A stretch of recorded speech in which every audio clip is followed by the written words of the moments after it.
there, Hasita. How are you? Good. Waiting for August to be over. As you know, Subha, it's been a bit of a month and lots of different responsibilities, personal, professional, social, health wise. And I'm sure you relate because I know you also had a similarly chaotic August. Yeah. So chaotic that it was loaded, but it also went by in a flash. Yeah, yeah. No, Thank God it's we over. kind That's all I can. we're really into the last leg of the year so soon, it feels like. Yeah.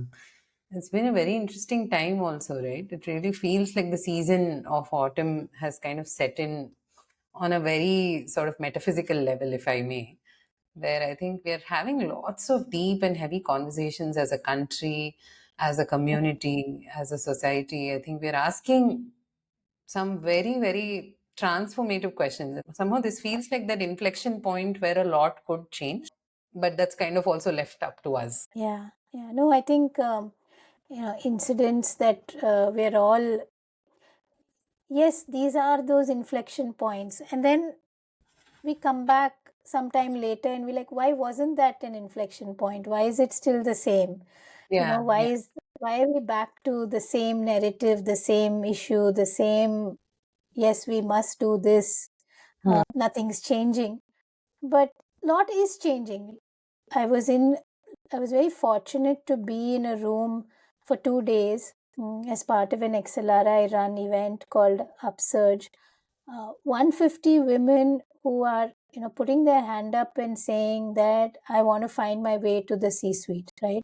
Hmm. I really want to make that happen, and have been have chosen to be there or have been nominated, selected, sent there by their organization, but ultimately they're owning that path and Hmm. trying to make that shift, trying to make the change, that small and big needle movement. Hmm. So while some incidents remind us that so many things haven't changed, I think also a lot has. So the 2 days, 150 women in the room, and I think so many takeaways, and I think we can do tons of episodes, and we'll keep coming back to what I experienced. But now that it's over, and I just opened LinkedIn, and there are so many of the participants posting messages about their experience, tagging each other, smaller groups, and kind of communities have got created. Just to have these forums, I think, is such a blessing, Hmm. just to connect and share kind of war stories of women at the workplace, and the goods and the bads, and learn from each other.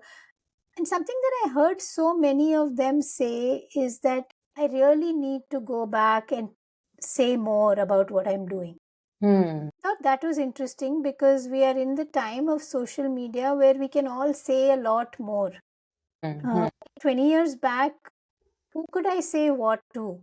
Yeah. Kind of constrained to the organization. And if you're in early stages of career, there's no real external industry recognition or claim to fame that you're gathering. But today, quite it's quite interesting to see that from day one of job one, you can be talking about yourself and the work that you do in a And very it feels like it comes easily to some of us and not so much to the rest of us. Like you said, I have seen folks who, from the day they've started up or they're doing something, that purpose behind it perhaps is so clear that they're able to articulate it in many different ways and tell many different stories. Sometimes for us, just the struggle is to get to that point, right? In terms of saying, okay, my work actually matters enough for me to want to talk about it.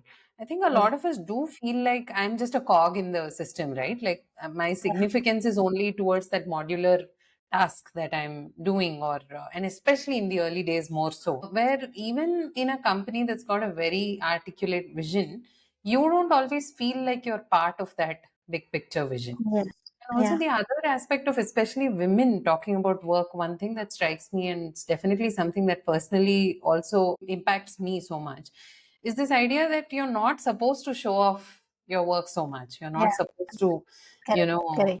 so loud about it. And if you're going to talk about it, then let it be in the context of how much help you've gotten in getting there, or how much you've been supported in the process of getting there. Yeah, Which yeah, I'm not trying to be ungrateful, but really, why is it that every success story of a woman needs to come with, the additional terms and conditions of, but I have this support system, but I'm so yeah, privileged.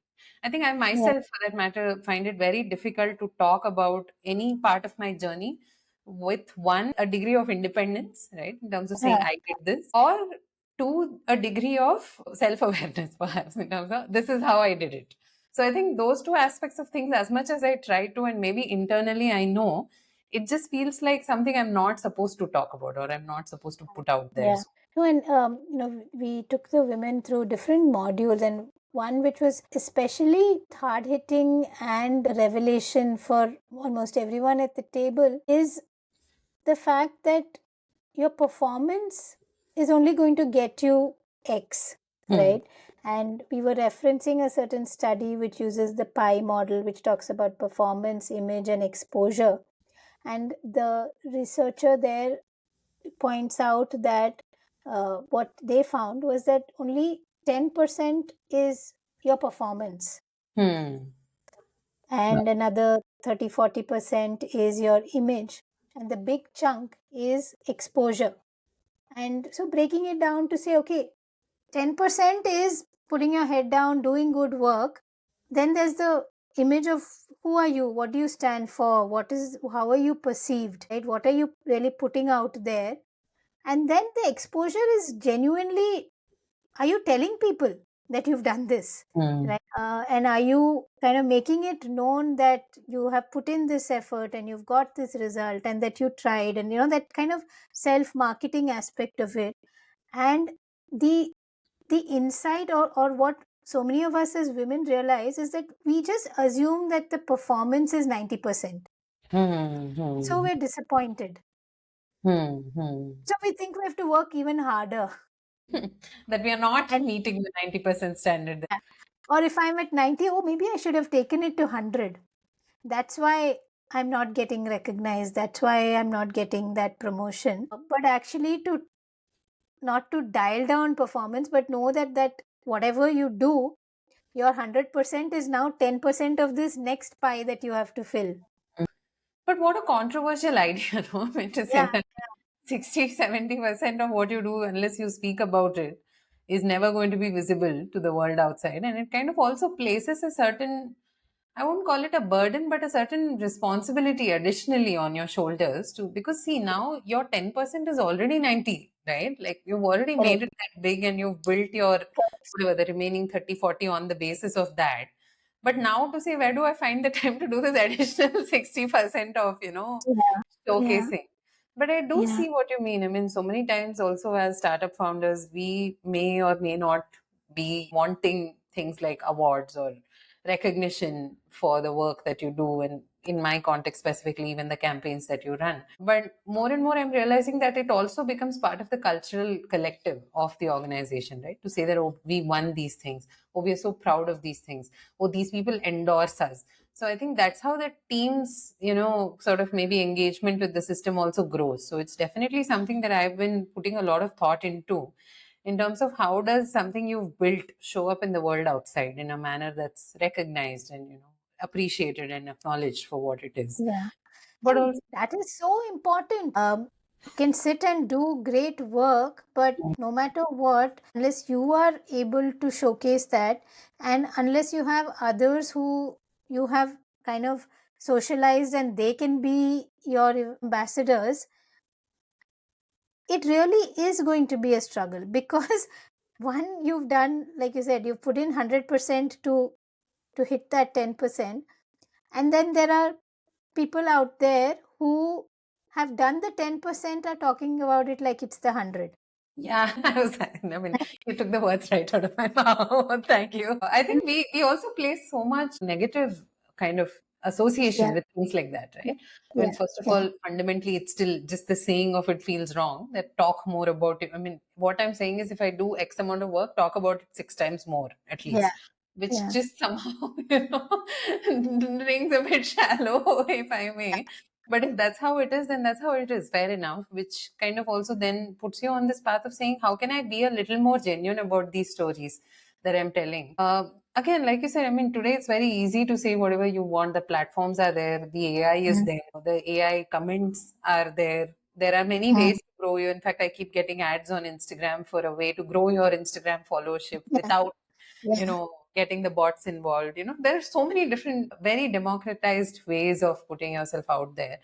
But still, I feel like the thing that connects the most is the most original, true story. And the question that comes up to me there is, especially when you're a woman, I think some of the stories that we come up with, it feels safer to share them in contexts that involve other women, because sometimes I feel like it can so quickly become the narrative of your personal brand, and mm, therefore it becomes open to dissection, versus telling it in contexts which are more small group perhaps. How do we navigate that, right? Because you're saying be genuine, and then when I'm being genuine I feel a bit more like an imposter in a world, mostly men leading the yeah, charge. yeah. So how Correct. do you kind of navigate that? And I know that the whole presidential election in the US right now, and Kamala Harris stepping up the way she, and there are lessons there. I viscerally know that. I just don't know what they are. No, so that's a great example, right? It's like overnight, literally, she's a phenomenon doing exactly what she was yesterday, but now she's willing to talk about it. She's got the platform to talk about it. Others need her desperately to talk about it and put herself out there. And that's making a difference. Hearing that, hey, she's one of us, but she's capable and she did this and she did that is changing perceptions, Hmm. is Hmm. changing what people actually thought about her, is changing how qualified they think she's for the next job. But Hmm. qualification wise, nothing has changed between yesterday and today. Yeah. Yeah. It's just the narrative that has shifted.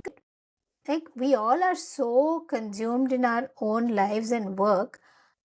How am I even expected to keep track of somebody else's growth, success, capability? I can only go by what I hear. So, if there are folks who are running their own business or even as senior employees, if they're out there saying, hey, I got this promotion, I've done this certification, or I've won this, I don't know, even like a Rotary chapter award, or I've won this kind of a award, which I may not know much about, but I feel like I'm developing a greater sympathy and empathy, saying, hey, good that you're doing that. Hmm. Good Hmm. that you're putting it out there, because God knows, we just need to put it out more and more. I'm Yeah. not going to remember the exact certification or the award. I don't need to. But I'm going to remember that you put in the work and it gave you a result and you shared it. And tomorrow, when I think about, hey, who's good in this space, your name will pop up in my head. So we are saying both relevance and recency then in that sense, right? Like obviously, I mean, awards, Yeah. accolades, certifications, these are things we understand. But if Yeah. someone's gotten something, then like you said, it's there's an established process as to how Mm, one receives an award. Then also mm. recency, what I mean is like it's not enough to maybe do it once a year and then be done with it. Yeah. It could be Yeah. my preferred way of doing it, to be very honest. But to maybe be a little more consciously consistent with, and obviously, I mean, not awards can't be given out every month, or can they? I don't know. But in general, kind of also this, when we were doing the marketing podcast, I did feel like a lot more people would reach out with opportunities, and in some ways reach out with relevant opportunities as well, because it was so visible. Every other week, you're putting yourself out there and saying, this is who I am, this is what I do, Yeah. to Yeah. come to me for advice on X, Y, and Z. So maybe there are more than one avenue for putting yourself out there, and it doesn't always have to be in the form of, hey, here's a certificate of my achievements, or here's a course that I've completed. Yeah. But also I'm suddenly kind of also feeling so much appreciation for everyone who does that. Really, It's not really. easy. Hats off to them. No, no, Yeah. it's not easy at all, because I also realize that I don't do it myself. And then there are moments where in my head I'm pulling down those who do it also, right? It's a Correct. very natural thing, like, oh, I'm doing the good work. I don't have time to do the song and the dance. But then why is she doing the song and the dance? Doesn't she have anything better to do? Why doesn't she just let the work speak for her? All these are, so in the collective that we were, these were all the various very differing and interesting thoughts that were coming up, that why isn't this enough? Or when I do tell my story, like you mentioned earlier, why do I have to every time talk about the supportive spouse? Or Hmm. why can't it just be about me, right? Hmm. Hmm. Hmm. Maybe I did 10 things right so that there is a supportive spouse in place. Yeah. Can I just take credit for the sum total of my life and not apologize, not explain? Not justify why I think I deserve this, or I'm here, or I managed to. One of the panels had opposing views, and one woman said, yes, you can have it all. Yeah, just go and have it all. Like, Hmm. yes, I'm having it all, and some people call me aggressive and call me brash, and I'm not any of those. I'm just me, Hmm. Hmm. right? And I'm perfectly fine with that. And someone said, no, you really can't have it all. You choose the what you want at that time, what's most, and both make sense, both are right. Yeah. And I think it just comes down to listening to both those sides and seeing what, makes most derivative sense to us. I think sometimes we also hold these stories in so much power that we forget that finally it's one individual's experience. It's not, the ground reality of, say, 100,000 people. So you're absolutely right. I mean, sometimes it feels like because you have the privilege of support, you should talk about it all the time. But I would think that at some point it's baseline understood, right? I mean, sure, use that time and use those resources to uplift those who may potentially not have access to a similar resource. But that doesn't Right. mean that my story then becomes a story of gratitude, which is, sometimes I feel like we don't often talk or think about the narratives that make up a woman's set of acceptable stories, right? Like these are the Mm. 10 stories that women are allowed to tell about their professional lives. Yeah. Versus, here's a new story that someone can potentially, I think you see gratitude come up, you see community, you see obviously just the sometimes the health and the, other aspects of just being a woman. These things do come up, but what else, right? And in what context are we perceiving these narratives? I think sometimes we should think a little bit more about these aspects. Yeah, yeah. No, I think what's really nice is that we have so many more spaces for these conversations. I was in a very physical space, but even to an extent, social media and online platforms, if you can manage it, there are some good conversations happening. Occasionally, you land on a post where there's genuinely a Something. conversation in the comments. It's not just somebody, replying in a very, okay, I've got an opportunity to be mean, and today's the day, and I woke up to do just that. But there's actual conversation happening. And ultimately, what we're trying to say, or what I took away, is that yes, do the good work. Whatever that work may be, you may be in a corporate, you may be running your own business like you and I are, but it's the reality that you need to make time to talk about it, to share it with others, and maybe in that process you get feedback also, right, about how you're doing, I and was and that's actually just kind important of too. coming to that. Yeah, the moment you put yourself out there. And it's interesting because you always think of an influencer in today's times as someone who is able to attract a large set of like minded people, for example, or with a certain baseline interest in the topic that you want to discuss. But this conversation also makes me think that maybe actually, as an influencer, you're just a facilitator in some ways of all these people coming together and having that conversation Yeah. versus it being that one way sounding board thing that often happens. And I think for any of us, honestly, it's a wake up call for me as well, right? Like I've categorically not put myself out there more than necessary for many, many days. And I'm trying, even the experiments that are happening now are just that they're experiments to show up as a different individual. But that said, maybe there is value in some amount of focused effort, especially when we talk about our professional lives. Or do Mm. people still know what we do? Do people know whether we still do the thing that we did 2 years ago? And how do we keep, telling people those stories in interesting ways? And I guess it Yeah. doesn't No. even have to be complicated in terms of, I mean, sure, if it's not interesting to you, keep moving along, right? Like it's perfectly fine. I think we don't have to carry the burden of making everything interesting all the time. Mm. And to just Mm. say that Yeah. even if I put it out, whatever is my thought, if it's new, if I think it's nuanced enough, I put it on a LinkedIn post that's relevant, it's still me showing up. And it doesn't have Correct. to be any more than that. Correct. No, I think that about sums it up, that you do need to do the work and for which you're showing up, right? Hmm. And so just continue that by showing up and talking about it. And finding your tribe and creating groups where you're comfortable talking about it. And just do that a little more than you used to. So it doesn't have to be that, you make that 50-60% of your time because somebody drew a pie chart like that. But at least do more than you did yesterday, perhaps, Yeah. and say, hey, there's a WhatsApp group of people I'm comfortable, safe with. Maybe I talk about, hey, I was at a 2-day event and this happened, or Mhm. I went away to, to a retreat to do this, and I'm happy to have experienced something. They just share Yeah. those achievements, those steps forward, knowing that it's all you, it's all who you are, and let others see that too. Yeah. And finally, it's a new habit. It will take that X amount of time to Oh, form. yeah, And yeah, yeah. intention, of course. Yeah. I mean, neither of us have. I mean, this is more for us, right? Like, get started. Like, I think it's about time. Almost like our annual reminder, like, hey, Yeah. Aska, remember you're a marketing person. Maybe you want to market yourself a little bit. A little more. No. Here's to a slightly calmer September. Good, good. Catch you next time. Bye.